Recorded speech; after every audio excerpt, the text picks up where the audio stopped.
dan memberikan pelajaran lagi untuk kalian. Terima kasih yang sudah doakan Susan juga. Tuhan Yesus memberkati kita semua. Oke anak-anak, hari ini kita akan mulai pembelajaran. Sebelumnya kita mau berdoa. Doa semuanya, tundukkan kepala, lipat tangannya, serahkan hati kalian pada Tuhan, dan kita akan berdoa. Kita berdoa. Tuhan, kami bersyukur buat pagi hari ini karena Tuhan baik dalam hidup kami, sehingga berkat kesehatan, berkat kekuatan Tuhan limpahkan dalam hidup kami. Hari ini kami akan mulai pembelajaran. Kami mohon Tuhan lindungi, berikan kepintaran supaya pembelajaran yang akan kami terima nanti dapat kami terima dengan baik, dan kami juga dapat ingat setiap pelajaran dengan baik, sehingga ketika ulangan nanti setiap soal-soal yang akan diberikan bisa kami isi, dan kami juga akan menghasilkan nilai-nilai yang terbaik. Ini doa kami Tuhan, dalam nama Yesus kami telah berdoa, haleluya, amin. Baik anak-anak, hari ini tema kita yaitu tema 4, subtemanya juga subtema 4, dan pembelajarannya kita langsung 2 pembelajaran, yaitu pembelajaran yang kedua dan pembelajaran yang ketiga. Nah, kita akan mulai dulu dengan pembelajaran yang kedua. Di pembelajaran yang kedua ini ada 2 pelajaran yang akan kita pelajari, yaitu pelajaran bahasa Indonesia dan PENJAS atau PJOK. Oke, kita mulai dengan pelajaran bahasa Indonesia. Dalam pelajaran bahasa Indonesia, materi yang akan kita terima nanti yaitu mengungkapkan kata tolong dan terima kasih. Mengungkapkan kata tolong dan terima kasih. Kata tolong dan kata terima kasih biasanya sering sekali kita jumpai ketika kita melakukan kegiatan kita setiap hari, ya kan? Nah, supaya anak-anak ingat bahwa kedua kata ini dapat kita ucapkan ketika apa? Nah, supaya tahu, yuk sama-sama kita lihat. Ternyata kata tolong diucapkan saat meminta bantuan. Meminta. Saat kalian meminta bantuan, maka kalian mengucapkan kata tolong. Ana, tolong ambilkan buku itu. Nah, itu ketika kalian meminta bantuan, maka kalian mengucapkan kata tolong. Ini dia. Kemudian, kata terima kasih diucapkan saat kalian menerima. Tadi meminta, sekarang menerima. Menerima bantuan atau barang. Ketika kamu dikasih sesuatu, atau ketika kamu ditolong, tadi kan menolong. Terus kalau sudah ditolong, maka mengucapkan terima kasih. Terima kasih sudah mau menolong saya. Contohnya seperti itu. Jadi ingat, kalau tolong itu ketika meminta bantuan. Terima kasih saat menerima bantuan atau menerima barang. Itu kata tolong dan kata terima kasih yang kalian akan ucapkan. Ketika apa? Ketika meminta bantuan dan ketika menerima bantuan atau barang. Itu dia. Kira-kira anak-anak paham sampai di sini? Kalau anak-anak belum paham, kita juga masih ada teks bacaan di halaman 136. Yuk, kita buka dan kita mau baca sama-sama. Santi, Anton, dan Rasti sedang membersihkan pekarangan rumah. Santi menyapu pekarangan rumah, Anton membuang sampah. Rasti menyiram tanaman. Anton kesulitan membawa keranjang sampah. Ia meminta bantuan Rasti untuk membawa keranjang sampah. Ketika Anton meminta bantuan dari Rasti, maka Anton berkata seperti apa? Rasti, tolong bantu saya angkat keranjang sampah ini. Itu dia. Ketika Rasti sudah membantu Anton, maka Anton harus mengucapkan terima kasih. Paham anak-anak? Sudah bisa mengerti kata tolong dan kata terima kasih kalian ucapkan setelah ketika kalian mengalami apa? Atau ketika kalian pengen apa? Anak-anak sudah paham? Ya, baik. Ibu rasa anak-anak sudah paham. Ketika anak-anak ingin meminta bantuan, maka kalian mengucapkan kata tolong. Tapi ketika kalian menerima bantuan, maka kalian harus mengucapkan terima kasih. Oke, kita akan lanjut di pelajaran PJOK. Ini dia PJOK atau Penjas dengan materinya yaitu melakukan permainan engklek. Anak-anak tahu permainan engklek? Nah, ini mungkin baru di telinga anak-anak, tapi kita akan belajar bersama-sama apa itu permainan engklek dan bagaimana cara bermain engklek. Yuk, perhatikan di halaman 137. Sore ini Wayan bermain engklek bersama teman-temannya. Mereka bermain di lapangan. Engklek merupakan permainan lompat dengan satu kaki. Ternyata engklek adalah permainan lompat dengan satu kaki. Engklek merupakan permainan lompat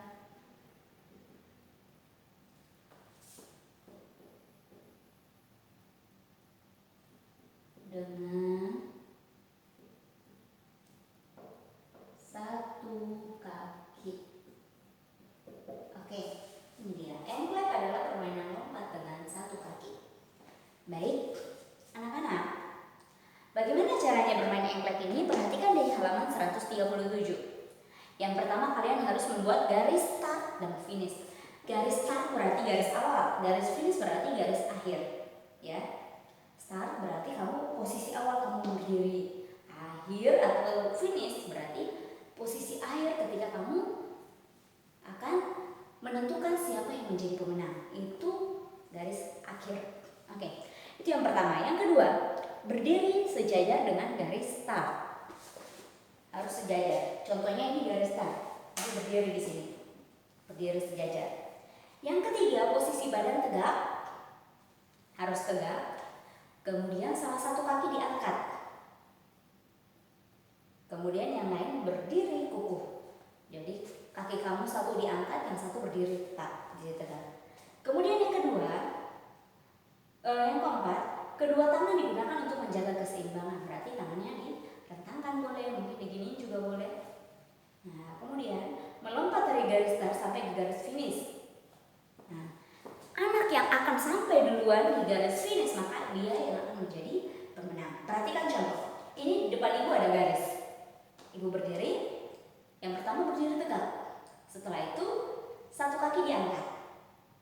Kemudian tangannya juga diangkat supaya menjaga keseimbangan. Berarti permainan engklek ini berlatih keseimbangan dan juga kekuatan otot kaki. Karena kalian lompatnya menggunakan kaki, ya. Ada dua manfaat dari permainan engklek ini, yaitu yang pertama melatih keseimbangan dan yang kedua yaitu melatih otot kaki. Oke, menguatkan otot kaki. Perhatikan ya. Nah, kemudian lompat sampai di garis akhir. Itu dia. Itu yang disebut dengan permainan engklek. Ketika anak-anak sedang di rumah, kalau anak-anak bosan main handphone, bosan juga di rumah, di dalam rumah, kalian bisa keluar untuk bermain engklek bersama kakak kalian. Nah, itu adalah salah satu permainan yang bisa anak-anak lakukan di rumah. Jadi nggak seharusnya anak-anak terus di dalam rumah, atau nggak seharusnya anak-anak terus main handphone. Anak-anak juga bisa bermain itu. Kalau nggak bisa bermain di luar rumah, bisa juga bermain di dalam rumah, asalkan menjaga kebersihan rumah. Baik anak-anak, itu untuk pelajaran PJOK. Jadi ingat, engklek adalah permainan lompat dengan satu kaki. Kemudian engklek itu juga dapat melatih keseimbangan badan atau keseimbangan tubuh dan juga menguatkan otot kaki. Ingat? Oke. Baik, kita akan lanjutkan di pembelajaran yang ketiga. Anak-anak bisa buka di halaman 139. Halaman 139 ini bagus ya.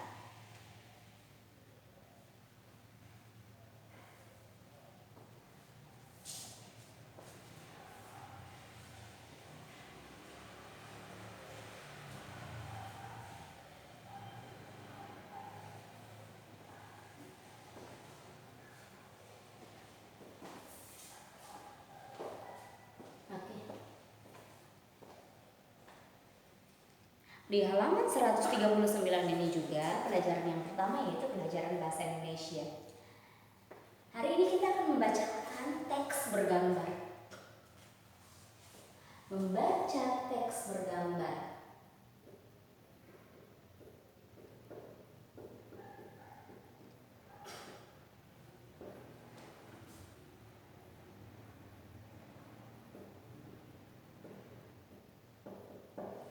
Maaf ya kalau ibu ngomongnya kadang-kadang belepotan. Anak-anak perhatikan, untuk bisa membaca teks bergambar yang ada di halaman 139, anak-anak harus memperhatikan kodenya ada di halaman 140. Jadi untuk gambar anak laki-laki itu wayan. Kalian baca dengan sebutan wayan. Untuk gambar yang perempuan itu ibu. Kemudian gambar yang orang banyak itu, terus ada buah-buahan apa segala macam itu pasar. Waktu orang lagi jual beli itu pasar. Kemudian gambar banyak buah itu buah-buahan, gambar banyak sayuran itu sayuran, gambar telur itu telur, gambar rumah itu rumah, dan gambar jempol itu pujian. Oke, kita coba ya. Hari ini Wayan dan ibu ke pasar. Banyak penjual dan pembeli di pasar. Ibu ingin membeli sayur-sayuran, ya, buah-buahan dan telur. Wayan membantu memilihkan sayur-sayuran dan buah-buahan segar. Buah-buahan segar mengandung banyak vitamin. Setelah selesai berbelanja, Wayan dan ibu pulang ke rumah. Ibu berterima kasih kepada Wayan karena sudah membantu berbelanja. Ibu memuji sebagai anak yang baik. Wayan sangat senang menerima pujian dari ibu. Nah, seperti itu. Kira-kira anak-anak bisa enggak? Kalau bisa, anak-anak bisa contohkan dengan cara kalian videokan sambil membaca bacaan ini. Ya, supaya ingat, maka anak-anak bisa lihat kodenya di halaman 140. Ini kodenya. Supaya ingat, ya. Itu tugas kalian. Divideokan, kemudian dikirim ke ibu ya. Membaca teks ini, kemudian kalian buat video dan kirim ke Bu Susan, ya. Oke, kita lanjut. Anak-anak lihat di halaman 141. Kita baca lagi sama-sama teks yang ada di halaman 141. Melani membantu ibunya berbelanja ke pasar. Ibu membeli sayuran dan buah-buahan dan daging ayam. Di rumah Melani membandingkan berat barang belanjaan. Ia membandingkan seledri dan apel. Setelah ditimbang, ternyata apel lebih berat daripada seledri. Nah, sekarang kita mau kasih tanda centang. Beri tanda centang pada benda yang lebih berat. Antara buah jeruk dan bawang putih, manakah yang lebih berat? Kalian kasih tanda centang. Udah ada timbangannya di sini, di sebelah sini. Kalau yang ke atas berarti itu lebih ringan, tapi kalau yang turun ke bawah itu yang lebih berat. Anak-anak bisa kerjakan.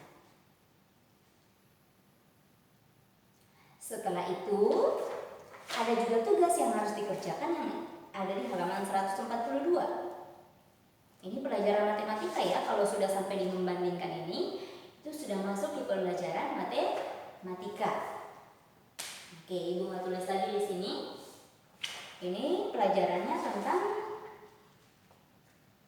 membandingkan berat suatu benda. Ya, membandingkan benda ya, berat benda. Oke. Di halaman 142 ada cabai, kemudian itu ada apa lagi tuh? Semangka, ada wortel, ada tomat. Ini buah apa ya? Oh, pir. Buah pir. Berilah nomor gambar di bawah ini mulai dari yang teringan sampai yang terberat. Yang paling ringan itu apa? Kalian tulis nomor 1. Yang agak setelah nomor 1 itu, yang kedua itu dia lebih ringan, nomor 2. Jadi dia juga termasuk benda yang ringan. Itu apa dibandingkan dengan benda yang lain. Nah, kalian susun dan beri nomor 1 sampai 5. Dan yang paling terakhir, yang kelima adalah benda yang paling berat. Kira-kira anak-anak bisa kerjakan? Ibu rasa anak-anak bisa kerjakan. Kerjakan sekarang. Halaman 142.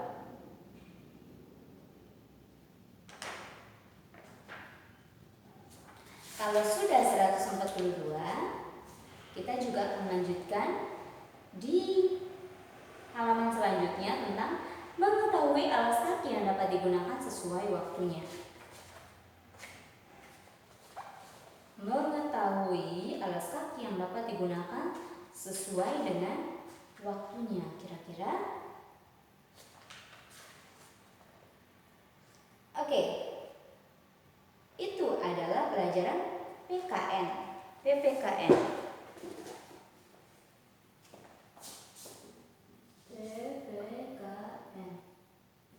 Tentang apa tadi?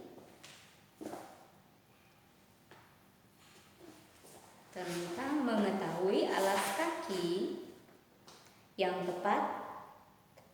Mengetahui alas kaki yang tepat digunakan sesuai waktunya.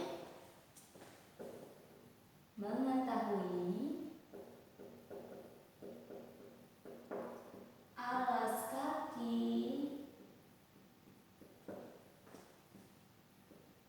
yang tepat sesuai waktunya. Oke, anak-anak, alas kaki itu apa? Alas kaki itu bisa berupa sendal atau sepatu. Itu dia. Alas kaki itu bisa berupa sendal atau sepatu.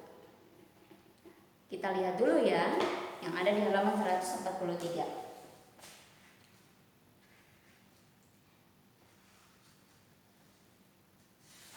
Oke. Halaman 143 bagian bawah, alas kaki yang dapat dipakai Wayan. Wayan sangat senang membantu ibu. Ibu sedang memasak di dapur. Ternyata garam yang digunakan untuk memasak sudah habis. Ibu meminta tolong kepada Wayan untuk membeli garam di warung. Sebelum pergi, Wayan memakai sandal. Sandal berfungsi menjaga kebersihan kaki dan melindungi kaki dari benda berbahaya. Pada aktivitas sehari-hari, alas kaki yang digunakan berbeda-beda. Ketika ke sekolah, Wayan memakai sepatu. Ketika bermain sepak bola, Wayan memakai sepatu khusus untuk sepak bola. Kaki yang sehat adalah salah satu nikmat Tuhan. Oleh sebab itu kita harus menjaga kesehatan kaki. Ya, benar anak-anak, kaki kita itu diciptakan untuk berjalan. Kemudian kaki kita juga ini harus memakai alas kaki. Supaya apa? Supaya tidak kotor dan supaya tidak sakit atau luka dan lain sebagainya. Makanya kita harus menggunakan alas kaki, bisa pakai sandal atau bisa pakai sepatu. Tapi alas kaki itu harus digunakan sesuai dengan waktunya. Kalau kita ke sekolah pakai sepatu sekolah. Kalau kita di rumah kita pakai sandal. Kalau kita bermain sepak bola, pakainya sepatu khusus untuk sepak bola. Kalau kita lari atau jogging, pakainya sepatu untuk olahraga. Baik. Kalau kita ke gereja, pakainya sepatu untuk sepatu gereja, ya kan? Nah, itu dia. Sekarang di halaman 144 ini sudah ada sepatu, sudah ada sandal di gambar halaman 144. Nah, sekarang anak-anak tinggal lihat alas kaki yang mana yang akan digunakan ketika kamu pergi ke warung. Kemudian alas kaki mana yang akan kamu gunakan ketika kamu sedang menanam pohon atau lagi berkebun. Kemudian alas kaki yang mana yang kamu harus gunakan ketika kamu di sekolah, alas kaki yang mana yang kamu gunakan ketika kamu bermain sepak bola, dan alas kaki yang mana digunakan oleh orang tua kamu ketika mereka pergi bekerja. Nah, itu dia yang harus anak-anak tarik garisnya.